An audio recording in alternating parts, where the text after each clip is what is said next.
Aqui está a reescrita do conteúdo solicitado, expandida em um formato de romance, mantendo o tom e a estrutura conforme as suas diretrizes.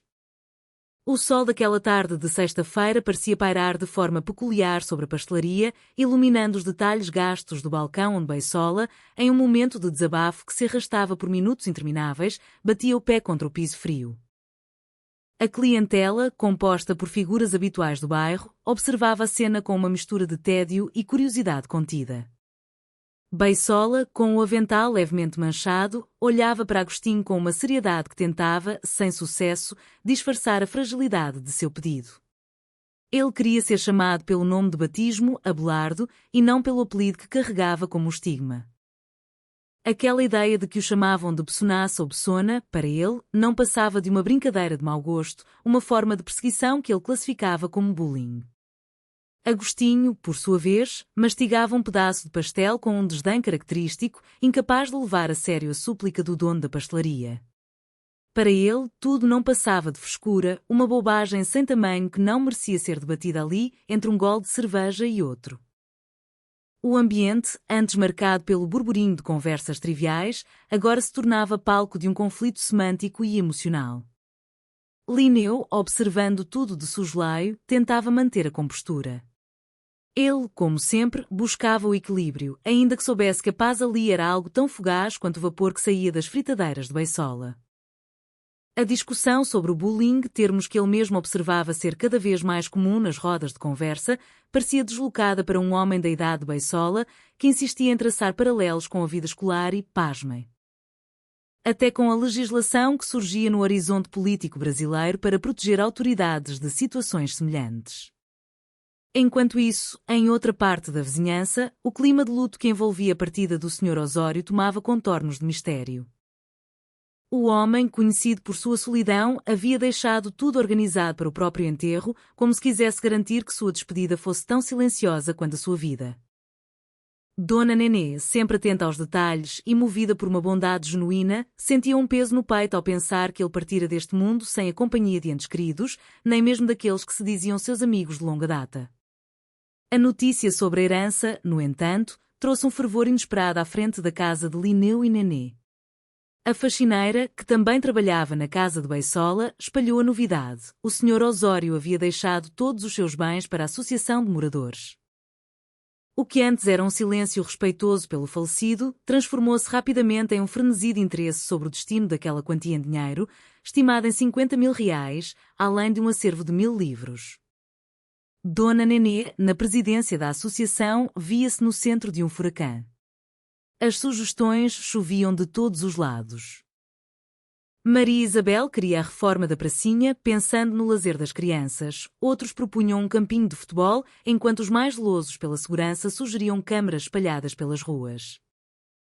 As divergências cresciam a cada instante, expondo a fragilidade dos laços comunitários quando o dinheiro entrava em cena. Linneu, com sua paciência de ferro, observava a esposa lidar com a pressão. A responsabilidade de decidir o destino daquele legado tornara-se um fardo pesado. Nenê, na tentativa de ser justa, buscou auxílio onde, talvez, não devesse, no consultório do pajé Muricy. A crença de que poderia haver uma comunicação com o espírito do Sr. Osório transformou a tomada de decisão em uma jornada de autoquestionamento. O pajé, com seus ares de sabedoria ancestral e um toque de oportunismo, alimentou a ideia de que o Sr. Osório queria, acima de tudo, paz e segurança. Dona Nenê, em sua ingenuidade movida pela fé de que estava fazendo a coisa certa, decidiu investir o dinheiro em um sistema de vigilância. A notícia, contudo, longe de trazer a paz esperada, desencadeou um novo ciclo de conflitos. Acusações de favorecimento começaram a ecoar.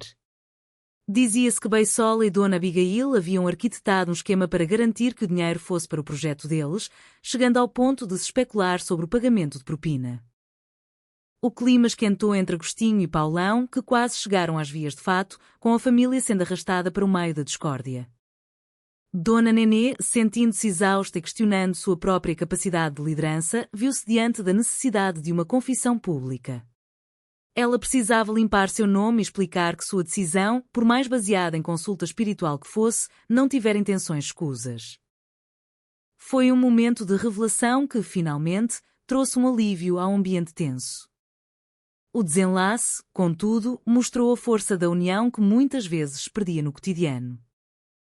Nenê percebeu que a melhor forma de honrar o legado do Sr. Osório não era através de câmaras de vigilância que dividiam a rua, mas criando um espaço que unisse a comunidade, a Biblioteca Comunitária Osório Braga. A economia feita na negociação dos equipamentos permitiu que o projeto ganhasse vida, transformando a verba em algo cultural e duradouro.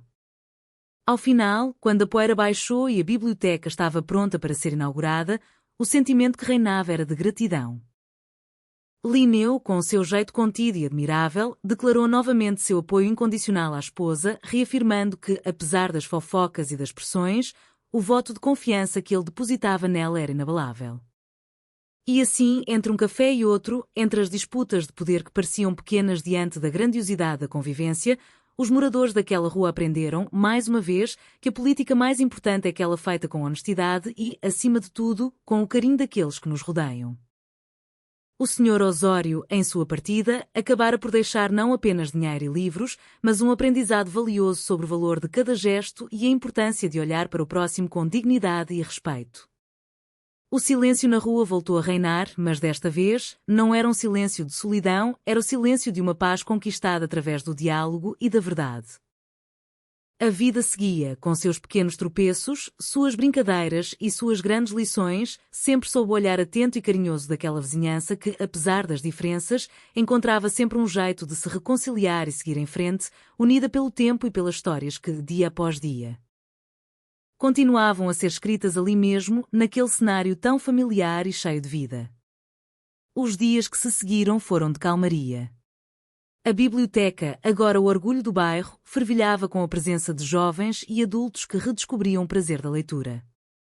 Beisola, ou melhor, Abelardo, sentia-se finalmente respeitado e a paz de espírito de Dona Nenê era notável. Cada um ali compreendia, ainda que de forma tácita, que o dinheiro do Sr. Osório servira para muito mais do que apenas um benefício físico, ele servira para renovar a alma daquele coletivo, lembrando a todos que o respeito é a base fundamental de qualquer convivência. Seja na esfera pública ou nas conversas simples ao redor de uma mesa. A lição estava aprendida e o exemplo de dedicação de Dona Nenê à frente da associação tornou-se um marco. Ela, que antes temia o peso da responsabilidade, agora exercia sua função com a segurança de quem sabia que, ao seu lado, tinha o apoio incondicional de Linneu, um parceiro cuja lealdade era a prova viva de que, mesmo nos momentos mais críticos, a união e o amor superam qualquer obstáculo. O bairro seguiu seus caminhos, agora mais iluminado e mais ciente de que cada decisão conta e que o valor de um legado se mede pela felicidade que ele é capaz de proporcionar aos outros, mantendo vivo, em cada gesto, o espírito daquele que, ao partir, deixou um pedaço de sua luz para todos.